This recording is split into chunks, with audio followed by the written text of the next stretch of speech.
وبرکاتہ۔ یہ سرخ بچھڑوں والا جو قصہ ہے نا، یہ صرف اور صرف ڈکوسلا بازی ہے۔ یہ اپنی بدترین جو ہزیمت ہوئی ہے نا، ذلت آمیز ہزیمت ہوئی ہے کہ چند لٹے پھٹے زیر زمین کہیں پر بنا گزین لوگوں کے ہاتھوں دنیا کی اتنی بڑی طاقت خراب ہوئی ہے، تو وہ اپنے آپ اس رسوائی کو بچانے کے لیے کوئی کہانی تو گھڑے گی نا۔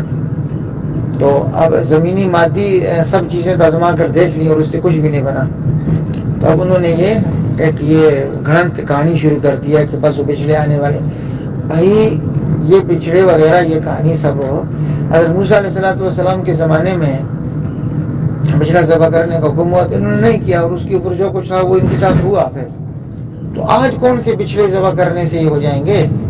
نہ تو یہ ہمارے یہاں جو سچی پیش گوئی ہے حضور علیہ السلام کی، نہ ان میں کبھی کہیں اس کا ذکر ہے، نہ خود تورات میں اس کا کوئی ذکر ہے۔ یہ سب جنتر منتر ہے، یہ گھڑنت قسم کا ایک عملیات ہے جس کے ذریعے وہ سمجھتے ہیں کہ کچھ ہو جائے گا۔ جیسے عیسائی سمجھتے تھے کہ آیا صوفیہ میں اگر کوئی داخل ہوگا تو آسمان سے فرشتہ آئے گا، تلوار سے اس کا سر قلم کر دے گا وغیرہ، انہوں نے کہانیاں بنائی ہوئی تھیں۔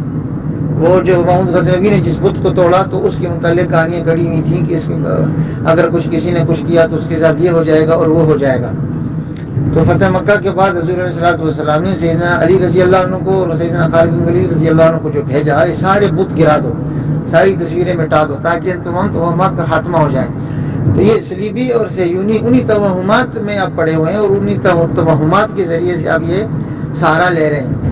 تو اس کا کوئی بھی حقیقت نہیں ہے، نہ ان بچڑوں سے کچھ ہوگا، یہ ان کا ایک ٹوٹکا ہے اور بےمانہ سی بات ہے۔